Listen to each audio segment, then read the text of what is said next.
I want to be clear in how I characterize this. This is mostly a protest.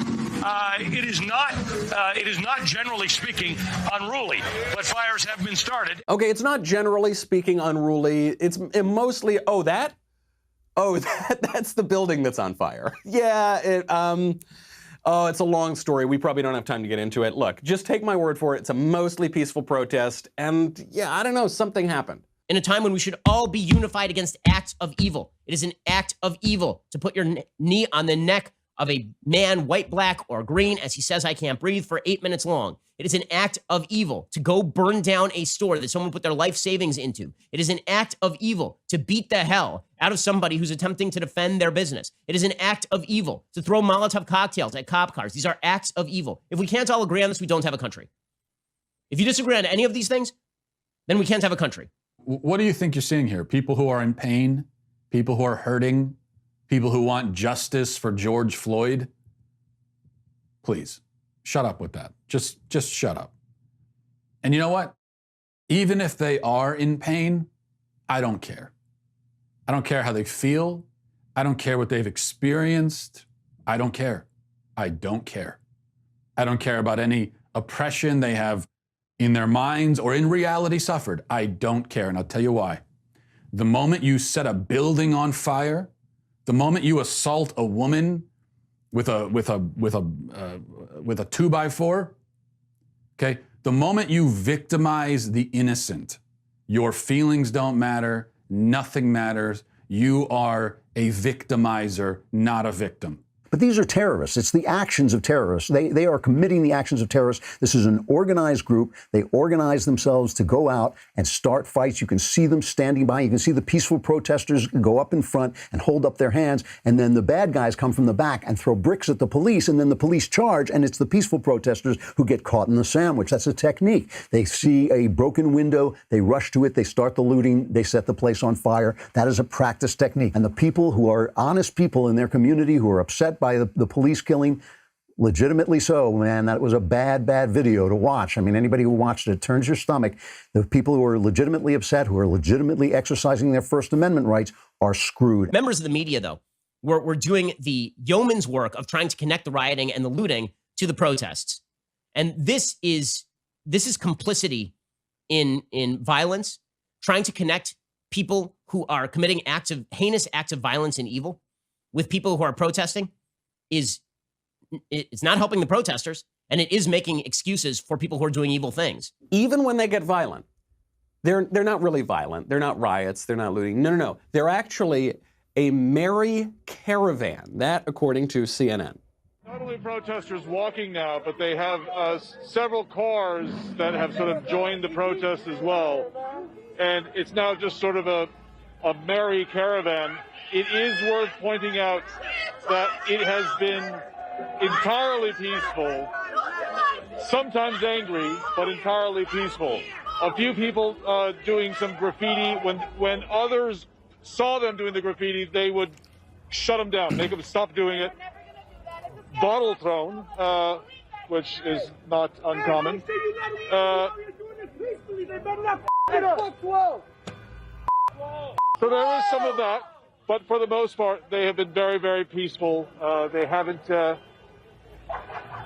been destroying anything. They like to take it out on the media, as everybody does. But rather than yell at us and throw stuff at us, not in a mean way. Yeah. And we'll be fine. Yeah, they're very peaceful. They're whoa. They're oh yikes. Okay, hold on. But they're super. Oh look, occasionally they throw stuff at us, but if they peacefully throw it at us, it's definitely not violently throw. Oh, and they're screaming at us about all the violent things they want to do. Yeah, okay, there's some of that, but I got mostly. Believe me, don't listen to them. Don't listen to the rioters. Just listen to me, CNN. I am telling you that they're not violent. It's truly incredible. Lester Holt did this, and honestly, I expected more of Lester Holt. He did a whole bit last night in which he suggested that people looting and rioting were involved in a primal scream of pain. Well, the expressions I saw on some of the faces when people were stealing TVs was not primal scream of pain. There were people who are expressing pain in these protests, but the conflation between that and burning cop cars is not clear to me. Here's Lester Holt last night. Pick your emotion. chances are it was represented in these jumbled images from America's streets. Rage, hate, disappointment, emptiness, hopelessness, and so much fear. It's hard to comprehend that this was about a singular event, no matter how horrific. This explosion of raw passion seeming to come from a place far deeper, a primal scream from a country that may just be fed up. Okay, so again, the attempt to conflate all of these activities is really a disservice to the protesters, but it's a disservice to America too, because the underlying argument that Lester Holt is making here is the same as the rest of the media today, which is that the riots and the looting and the protests are all coming from the same place, and that is people are fed up with America as it stands. America is innately evil, and America, if people get mad and people tear things down, well, that's just the way things go. Spike Lee basically made this explicit in an interview with Don Lemon last night. Again, I don't know why Spike Lee is on TV talking about this stuff. He's a film director. I'm not sure what his level of expertise in any of this is. Can I just read something from someone who I highly respect, and watching our conversation about condoning violence, and they said the answer to "aren't you condoning violence" is no, but I don't know what is a proportional response to mass murder. Spike Lee. 400 years. We've been killed 400 years. Okay, to equate what is happening in the United States to black people right now with 400 years of slavery and Jim Crow is just disgusting. It's disgusting. It's morally disgusting. It's historically ignorant. It's ridiculous on every level. And that's the sort of crap that's being promoted. You want to forward riots? You want to forward violence? Suggest that America is a failed social experiment, that America is nothing more than an agglomeration of random interests who are attempting to gain leverage and power over each other. And so however people attempt to gain leverage and power, well, it's a dog-eat-dog world, man. Here's what Cornel West had to say about America as a failed social experiment. If it is, by the way, if America is a failed social experiment, there's nothing more to talk about. Right? There's no more republic. There's no more voting. It's useless. I think we are witnessing America as a failed social experiment. And what I mean by that is that the history of black people for over 200 and some years in America has been looking at America's failure. Its capitalist economy could not generate and deliver in such a way that people could live lives of decency. The nation state, its criminal justice system, its legal system could not generate protection of rights and liberties. That is just untrue, right? I mean, since 2015, police shootings, killings have dropped. Every police chief in the country, like I said, goes to bed and has nightmares about this stuff happening. They're changing their police tactics. They're doing what they can, but the tactics have to be crime enforcement. They have to be crime enforcement because without that, it's the black communities that suffer. The Democrats are echoing the radicals. The Democrats and the radicals are the same people. So here we are. America's evil, tear it down. Van Jones goes even further. He says all white people, even the most well-intentioned white people, have a virus in their brain where they don't recognize racism, which suggests it's going to be kind of difficult to live in a republic, is it not? This kind of suggests the end of the country, does it not? Here's Van Jones suggesting just that. It's not the racist white person who's in the Ku Klux Klan that we have to worry about. It's the white liberal Hillary Clinton supporter walking her dog in Central Park who would tell you right now, people like that, oh, I don't see race. Race is no big deal to me. I see us all as the same. I give to charities. Even the most liberal, well-intentioned white person has a virus in his or her brain that can be activated at an instant. And so what you're seeing now is a curtain falling away. I basically agree with this point, because part of this woman's hysterical breakdown was she said, I'm going to call the cops and say an African-American man is attacking me. And you see this with a lot of white liberals, is they talk a good game, but actually they have very condescending, patronizing views about black people. They don't view black people as equal. That's why they allow black communities to burn, is they think like, oh, well, obviously we never allow this to happen in our community. But if black people want to do it in their community, that's fine. It's a different thing. We're obviously so different than they are.